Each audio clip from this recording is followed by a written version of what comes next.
To the unveiling of Plaque for Tim. It's a tribute from the Glenbrook District Historical Society. Tim was a foundation president, and it's our tribute to him.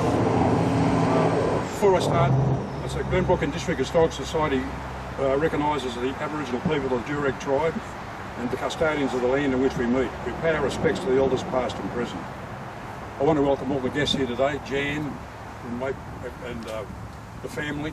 I'm glad you could come, and the members of the society.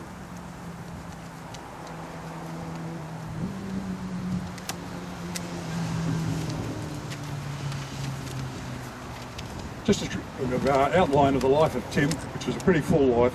Tim was born on October 3, 1929. The parents after him, Madge Miers, living at Brighton the Sands. I think that's right, isn't it? Yes, right. He had three siblings, Betty, Peter and Judy.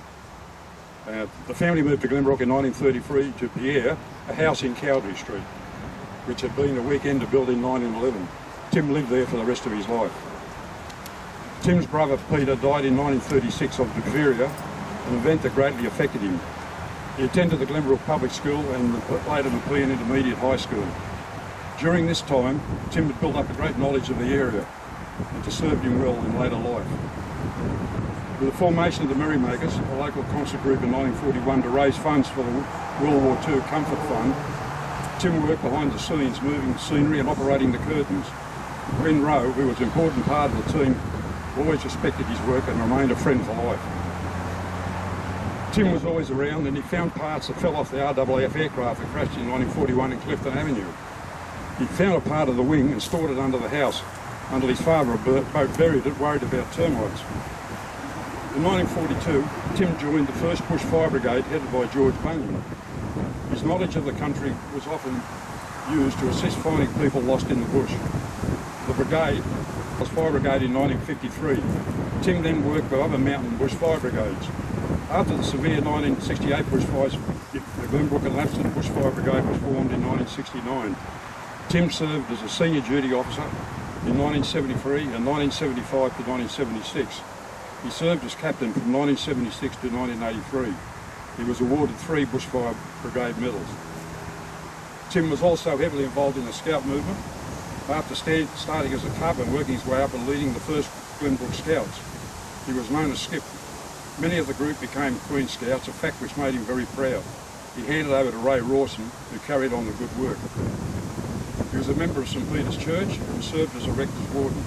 He was involved in fundraising to build the 1967 A-frame church. A committee was formed in 1979 to plan the Glenbrook Public School centenary in 1992. Tim as committee chairman. A large amount of historic material was collected and former residents traced. After a successful centenary celebrations, it was decided to form the Glenbrook and District Historical Society in 1993, initially with 25 members. Tim was president of the society until 2010. Tim was a collector of historic history material, and he was always interested in facts about local history. He was well known by many in the Blue Mountains.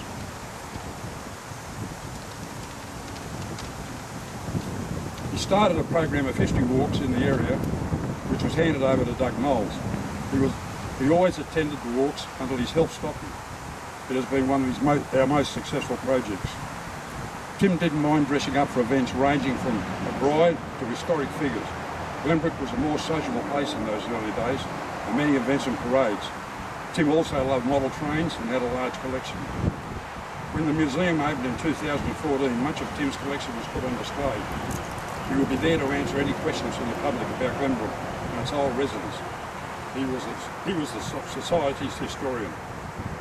In later years, he loved to sit on the veranda and he would have many visitors talking about the old days in Glenbrook. He recorded many podcasts about his life here. Tim's passing was a blow to Glenbrook and our society, and the plaque we are dedicating today will ensure that in the future his record will always be on display. So that was just a brief summary of Tim's life, which is a pretty full life. As I mentioned, one of the historic things he did was start the historic walk program, which Doug carried on. So I asked Doug to come forward and just give a little bit of the history about historic walks and how they eventuated.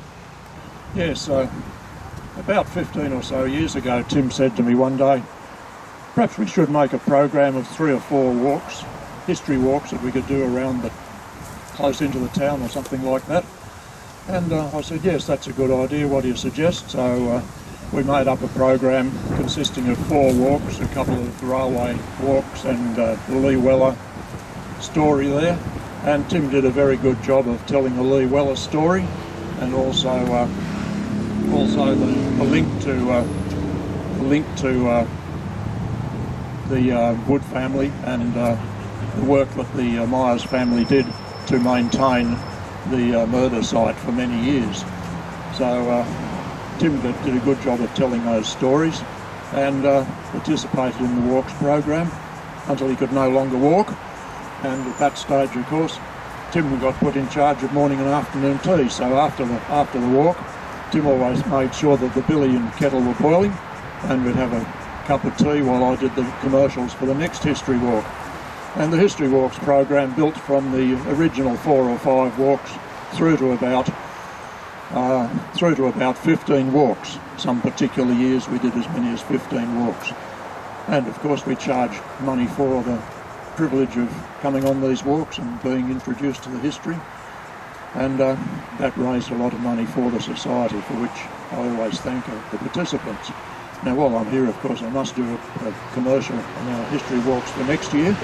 When you get back to the museum, make sure you go inside, and everything's colour-coded. The history walks for next year, not only do they say what year it is, you don't even have to read it. It's printed on yellow paper, so it stands out from any other information in the entire building, so make sure you get a copy.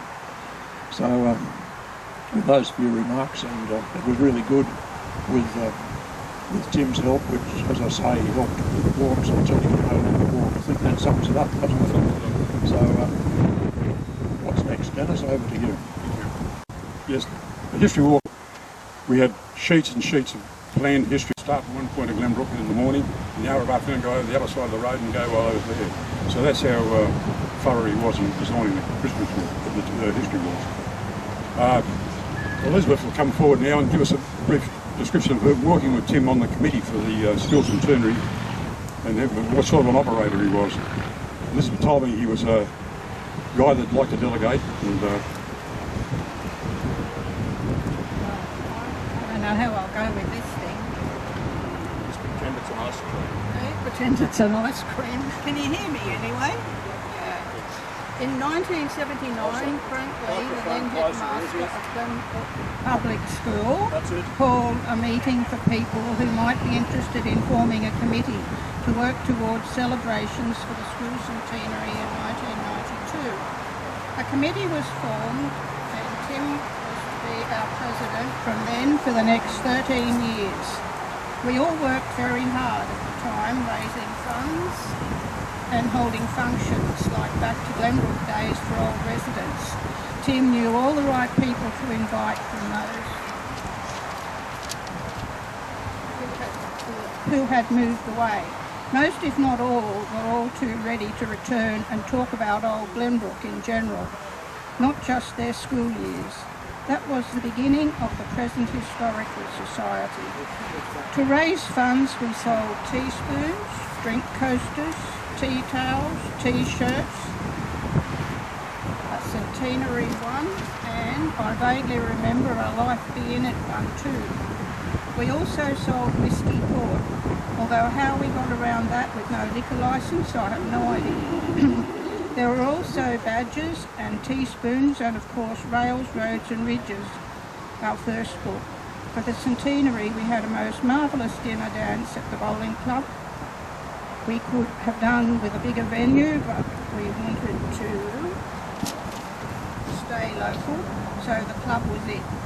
Tim led us all through the years preceding 1992 and of course maintained that lead for many years to follow. He really was a born leader and we all miss him. thank you, Elizabeth. I think that sums Tim up. Actually, I was talking to one of the Bushfire brigade guys this morning. I said, you remember Tim Miers? The guy said, do I remember Tim? I said, Tim knew every track around here. He said there was nobody had a knowledge of the bush like Tim did. And that bears out why he was used to try and find lost people. And so, we come to the part where we've got to dedicate this plaque to Tim. We try to put his story in the plaque as much as we could and place it on the end of the Pioneers Wall. I know the Miers family's featured all the way in the wall itself. Tim deserves a special spot on the end, and that's where he is, and he'll be there forever, I hope. So the plaque is dedicated, and Tim, we miss you.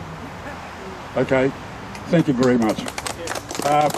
Afternoon tea's on over to the museum, so just make your way over there, and everything's boiled up, ready to go, I hope.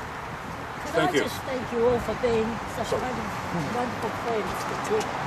You recorded. We really enjoyed your fellowship with you. Just wait, it's going up. I'm not speaker. Tim had a wonderful time with you all. He enjoyed every minute of it, and I think he gained as much as he gave. So thank you all for being his friends. Thank you. Okay.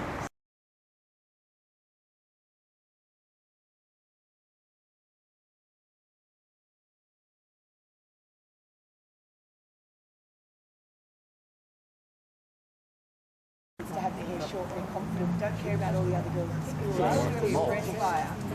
Yeah, but just leave it there. I remember now that you're